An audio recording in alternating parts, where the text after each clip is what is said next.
호국 봉헌의 달을 맞아서 우리가 나라는 지켰지만 남북 관계는 점점 악화되고 있는 불행한 현실입니다. 어젯밤 속보를 들어보면은 북한의 통일전선에서 남북 연락사무소를 파기하고 이제는 무력 행동을 서슴지 않겠다고 위협해 오고 있는 이런 처참한 현실입니다. 그럼에도 불구하고 우리는 북녘 땅에 2,500만 우리의 동족을 살려내고자 하는 남북 복음 평화 통일의 꿈만은 저버려서는 안 될 것입니다. 그런데 오늘 본문 가운데도 야곱의 아들들이 그의 사랑하는 동생 요셉을 비아냥거리면서 꿈꾸는 자가 오도다 하고 외치면서요, 그 형을 핍박하는 모습을 보면서 그럼에도 불구하고 이 꿈꾸는 자였던 야곱의 아들 요셉이 어떻게 이겨냈는가? 이 시간도 들려주시는 하나님의 음성을 함께 들을 수 있길 바랍니다. 먼저 본문 2절 말씀 다 함께 읽겠습니다. 야곱의 족보는 이러하니라. 요셉이 17세의 소년으로서 그의 형들과 함께 양을 칠 때 그의 아버지의 아내들 비라와 실바의 아들들과 더불어 함께 있었더니 그가 그들의 잘못을 아버지에게 말하더라. 아멘. 야곱의 가족들은 하나님의 약속의 땅인 가나안 땅을 떠나지 않았어요. 그곳에 정착하게 되었는데 이 야곱의 11아들인 이 요셉은 17살이 되었어요.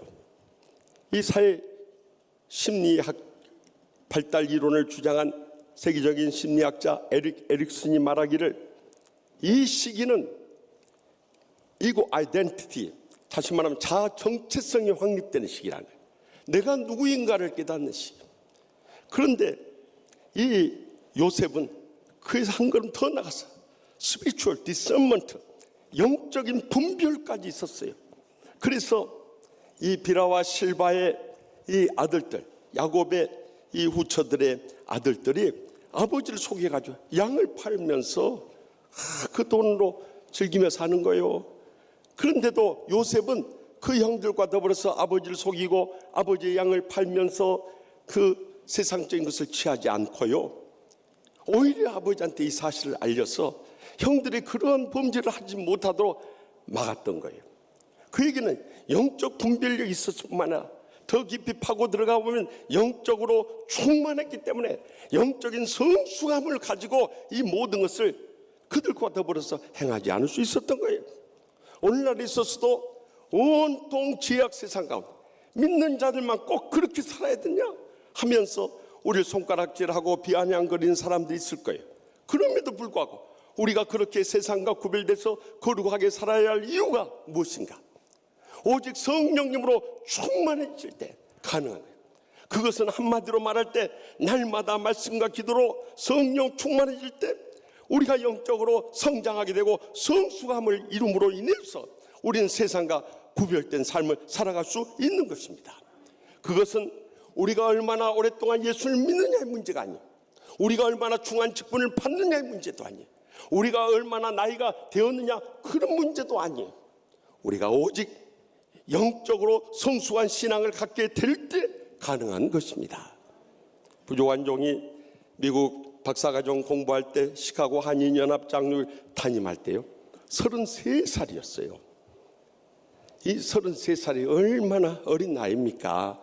지금 우리 교구 목사님들 가장 젊은 안드레 목사님 아들은 만 38이에요. 5년이 덜 젊어서 담임 목회를 한다고 했으니 얼마나 참 어리석고 또 우둔한 때가 많았겠어요. 그래서 그런지 연세 높으신 권사님들이 꼭 저를 위해서 기도할 때마다 어린 종을 불쌍히 여겨 주시옵. 어린 종 한데 그때는 그 소리가 그렇게 듣기 싫어요. 아니 그냥 주의 종이라 하면 될 것을 왜 꼭 그때요 어린 종 하는가 그랬어요. 그런데 유학 마치고 와서 3년 교생활 하다가 이제 우리 치유하는 교회 만 42살에 부임했어요. 그때 정병희 위원장이 우리 정병 때 원로 장로님이시요. 그런데 제가 이곳에 온 뒤로는 저한테 어린 종이라고 하는 분은 없었어요. 젊은 종이라는 소리는 들었어요. 그런데 벌써 지난 목요일이 제가 이곳에 온 지 만으로 20년이 되는 날이었어요. 이제 저도 63이 되어버렸습니다. 세월이 지났지만 저는 늘 부족하고 약해요. 그럼에도 불구하고 모든 것이 하나님의 은혜 있고 우리 존경하는 장로님, 권사님, 집사님들의 사랑이 저의 허물을 덮어주었기 때문에 오늘까지 이 사명 감당하며 목회해 올 수 있었던 거예요. 우리가 어리냐 젊느냐 늙었느냐가 중요한 게 아니라 얼마나 성령으로 충만해서 영적 분별력을 가지고 영적인 판단하며 영적인 결단하며 살아가냐, 이것이 중요하다는 것을 명심할 수 있길 바랍니다. 그래서 디모데전서 4장 12절에 13절에 누구든지 내 연수함을 업신여기지 못하게 하고 오직 말과 행실과 사랑과 믿음과 정절 앞에서 믿는 자들에게 본이 되어 내가 이를 때까지 읽는 것과 권하는 것과 가르치는 것에 전념하라 하고 명령했던 거예요. 우리가 이렇게 영적으로 성숙해서 비록 젊고 어리다 할지라도 믿는 자로서의 삶의 모범이 되고 감동이 되고 인정을 받게 될 때 그것이 우리에게 복이 되는 것입니다. 또한 세상 사람들의 말에 귀를 기울이고 세상의 흐름에 따라가는 세속주의 신앙이 아니라 하나님께서 우리에게 어떻게 말씀하시고 어떻게 인도하시는가에 귀를 기울이는 성경주의 신앙을 회복할 수 있기를 바랍니다. 세상이나 그 유행 풍조나 심지어 신학까지도 시대별로 다 변경되었어요. 그럼에도 불구하고 진리의 말씀인 하나님의 말씀, 이 성경과 이 성경에 우리의 신앙을 고백하는 복음주의 신앙만은 태초부터 영원까지 변치 않는 줄 분명히 믿으시기 바랍니다. 이런 성숙한 신앙을 우리가 회복하게 될 때 주의 연수함을 없인 여기지 않을 뿐만 아니라 하나님이 그런 사람들에게 복을 주시고 귀하게 쓰시고 우리가 꿈꾸었던 모든 것을 이루게 될 그날이 꼭 다가오게 될 줄 확실히 믿습니다. 계속해서 본문 4절 말씀을 다 같이 읽겠습니다. 그의 형들이 아버지가 형들보다 그를 더 사랑함을 보고 그를 미워하여 그에게 편안하게 말할 수 없었더라. 요셉은 성숙한 신앙으로 형들의 잘못을 꾸짖었을 뿐만 아니라 아버지 야곱의 사랑하는 아내인 라헬의 첫 아들이고 또 노년에 얻은 아들이기 때문에 그에게 특별히 사랑을 베풀어서 채색 옷을 입혔다고 증가하고 있어요. 이 채색 옷이라는 것은 히브리어로 케토네트 파심이라고 하는 거예요. 원래 케토네트 파심이라는 것은 이 손바닥, 발바닥이 닿을 때까지 긴 겉옷을 말하는 거예요. 그런데 이것이 70인 헬라어 성경으로 번역되는 가정에서 이 파심이라는 단어가 포이킬론이라고 기록됐어요. Many colors, 이 많은 채색 옷으로 이것이 바뀌어지면서 오늘날 우리 번역에는 채색 옷이라 나왔어요. 중요한 사실은 야곱의 형들은 전부 다 일상 일하는 데 쓰는 소매가 없고 무릎까지 나오는 짧은 옷을 입었어요. 그런데 요셉만은 이 기다란 옷, 화려한 옷을 입었다는 거예요. 그렇게 편애를 한다 느끼니까 그 형들이 요셉을 더 미워하는 거예요. 그래서 그에게 편안하게 말할 수 없었더라 하고 이야기를 하는데 히브리 원어에 보면 레샬렘이라는 단어를 쓰고 있어요. 레샬롬이라는 단어는 그에게 샬롬이라고 인사를 해야 하는데 그 인사를 안 했다는 거예요. 그 정도 불편한 관계가 되어버린 거예요. 여러분, 요셉이 무슨 죄가 있습니까? 성숙한 신앙을 가지고 그가 아버지께 순종하며 잘 섬긴 거 왜 무슨 잘못이 있냔 말이에요. 그럼에도 불구하고 그 형들은 시기하고 질투함으로 인해서 그 동생 요셉을 미워했던 거예요. 우리도 성숙한 신앙으로 헌신하고 봉사하고 충성을 다해 보려고 해보시죠. 그러면 주위에서 금방 여러분에 대해서 시기하고 질투하고 미워하는 말이 터질 것이요. 또 제가 설교 중에 혹시라도 그 사람을 칭찬하게 되면 그분은 그날 죽는 날이요. 여러분, 우리가 다 같이 그의 참 헌신과 봉사 충성을 배워야 되죠. 왜 그에 대해서 시기하고 질투하고 험담하느냐 이 말이에요. 그것은 그 배우의 사탄이 우리를 충동질하기 때문에. 특별히 새로운 신자가 열심히 헌신 봉사 충성하려고 해보죠. 얼마나 그들에 대해 시기하고 질투하고 미워하는 핍박이 임하는지 몰라요. 그래서 그것을 견디다 못해서 교회를 떠난 분들도 있어요. 그 결과는 자기 자신이 그 시험을 이겨내지 못했을 뿐만 아니라 교회도 유익하지 못할 뿐만 아니라 하나님의 영광을 가리우는 시험에 빠지고 만 거예요. 마지막으로 본문 5절 말씀을 다 함께 읽겠습니다. 요셉이 꿈을 꾸고 자기 형들에게 말하며 그들이 그를 더욱 미워하였더라. 아멘. 그렇지 않아도 요셉이 성숙한 신앙을 가지고 또 그 아버지의 노년에 얻은 아들이어서 더 사랑을 받았는데 꿈 이야기까지 해가지고 형들의 속을 뒤집어 놓은 거예요. 그것은 형들과 같이 곡식단을 세우는데 요셉의 단만 일어나고 형들의 단은 쭉 둘려서 그 요셉의 단 앞에 초라하더라는 거예요. 이 꿈 이야기를 했더니 네가 우리의 왕이 되려고 하느냐, 네가 우리를 다스리려고 하느냐, 형들의 반발이 더 심해지고 더 미움을 사게 된 거예요. 그뿐만 아니라 아버지와 형에게 그가 꾼 꿈을 이야기해. 내가 꿈을 꿔보니까 해와 달과 11별이 내게 절하더이다 했더니 아버지도 열이 받친 거예요. 그러면 네 아버지하고 어머니하고 모든 형들이 너에게 절했단 말이냐? 이렇게 달려들. 그런데 아버지는 요셉의 꿈을 범상하게 여기잖아요. 마음에 새겨둔 거예요. 그것이 불과 13년 후에 요셉이 17살에 형들의 미움을 받아서 저기 멀리 애굽 땅에 팔려갔는데 그곳에서 하나님께서 13년 후에 전 세계를 지배하고 있는 애굽의 총리로 세워졌어요. 오늘날 같으면 미국의 국무장관으로 세워준 거예요. 그뿐만 아니라 39세가 됐을 때 9년 뒤에 있죠. 그때 이 애굽 이 흉년으로 다 그 어려움을 겪을 때 풍년으로 농사 지었던 것을 다 극복해 내고 있을 때 유대 땅에서는 흉년으로 해서 온갖 고생을 하고 있는데 그의 부모님 형제들 다 살려내서 애굽의 기름진 고센 땅으로 인도했던 거예요. 결국 요셉의 꿈이 그대로 이루어진 거예요. 여러분, 오늘날에 있어서도 주님께서 꿈을 통해서 역사한다는 것을 잊지 마시기 바랍니다. 신구약 성경을 통해서 얼마나 꿈 가운데 역사를 많이 하셨습니다. 그래서 지금은 또 프로이드라고 하는 정신분석학자는 심리학의 아버지라고 하는데요. 이 꿈을 통한 이 우리의 무의식 가운데 억압된 감정이나 욕구나 소원을 해석을 해주는 거예요. 우리가 매일 꿈을 꾸는데요. 의식이 잠들었을 때, 의식이라는 저를 말하는 거 아니요.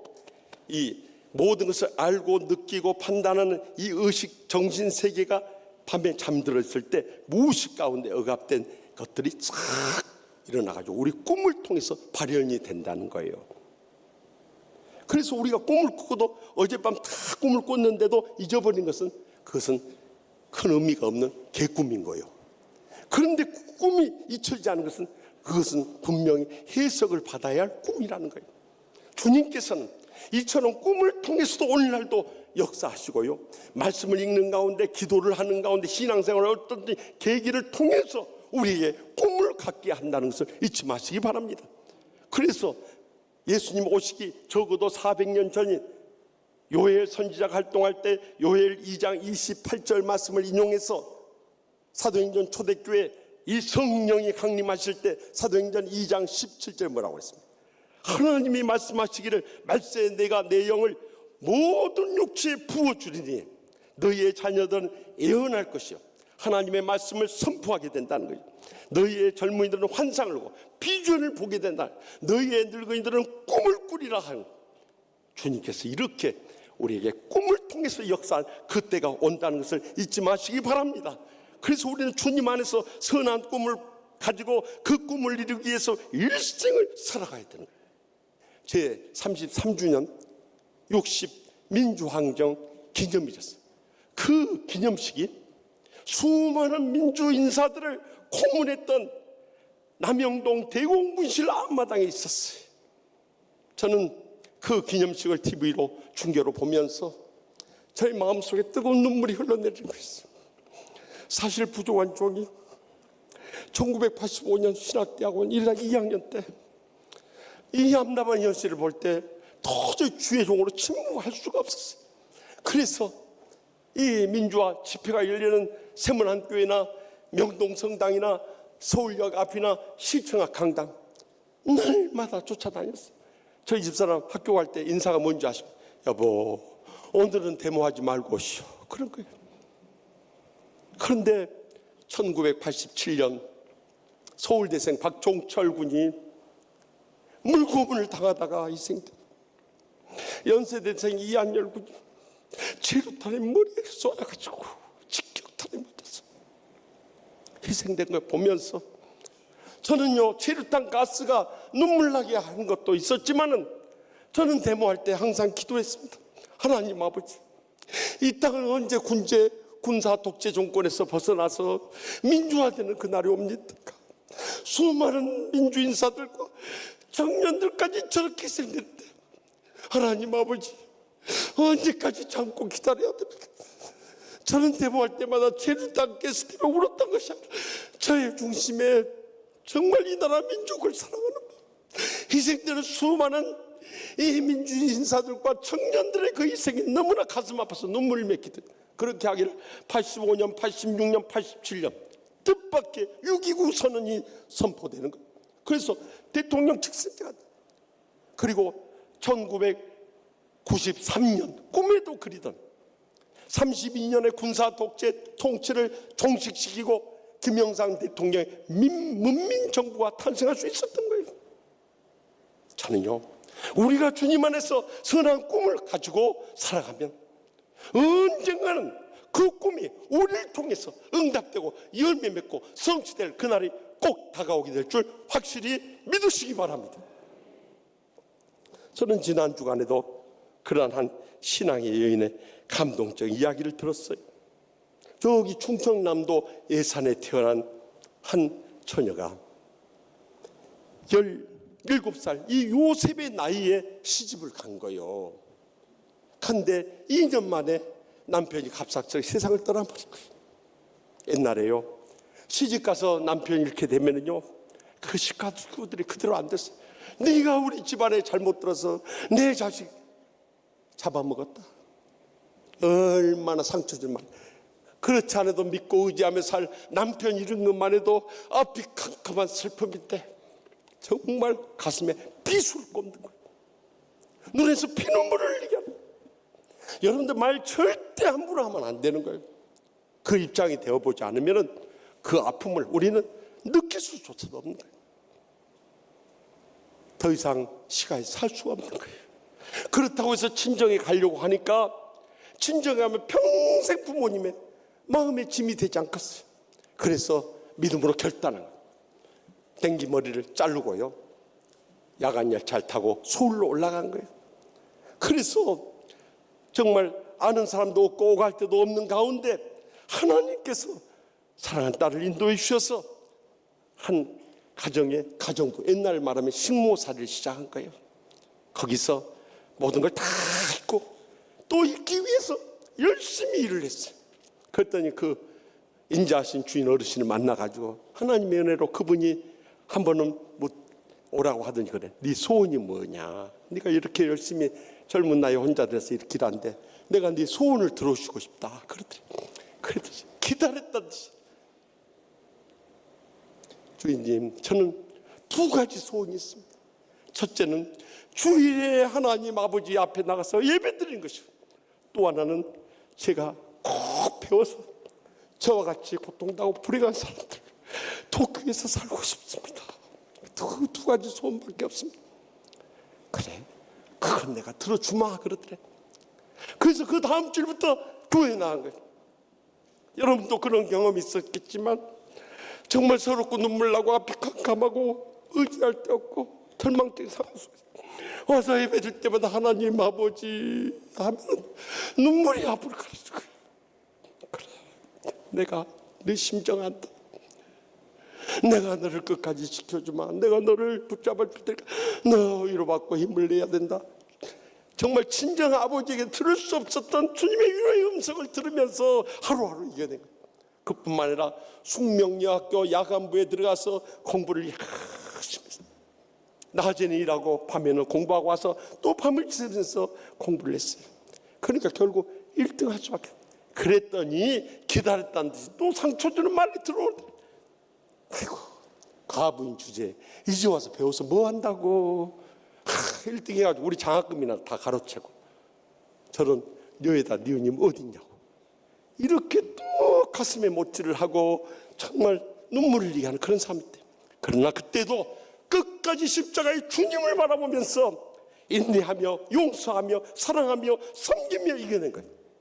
결국 학교에서 장학생으로 선별돼서 졸업할 때, 그때 당시에는 우리가 일본의 식민지 압제에 있었기 때문에 일본 동경으로 유학을 보낸, 그래서 일본 동경의 여자 고등 전문학교에서 공부를 하게 됐어요.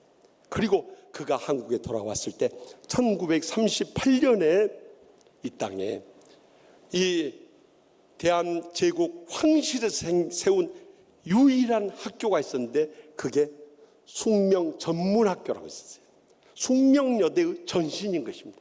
그 학교에 39년 1년 뒤에 교수로 부임하게 됐어요. 그곳에 열심히 후진들에게 가르쳤습니다. 학생들이 찾아와서 교수님, 어떻게 하면 여성으로서 이렇게 억눌린 유교의 가부장적 문화 속에서 성공할 수 있고 행복할 수 있어? 그때마다 그 교수님이 꼭 제자들, 너희들 꿈을 가져야 돼. 주님 안에서 꿈을 가져야 돼. 주님과 고통당하는 이웃들을 위한 꿈을 가져야 돼. 이것만 심어줬다. 그리고 해방이 되고 정식으로 숙명여자대학교가 이름을 바꾼 후에 초대 총장이 되었으니 그가 바로 임숙재 초대 총장인 거예요. 여러분, 19살 가부로서 성숙한 신앙으로 결단하고 온갖 시기와 질투와 미움의 상처 속에서도 십자가의 사랑을 용서하면서 끝까지 그 꿈을 붙잡고 있었더니 하나님께서 위대한 신앙의 사람으로 귀하게 써 주셨던 것입니다.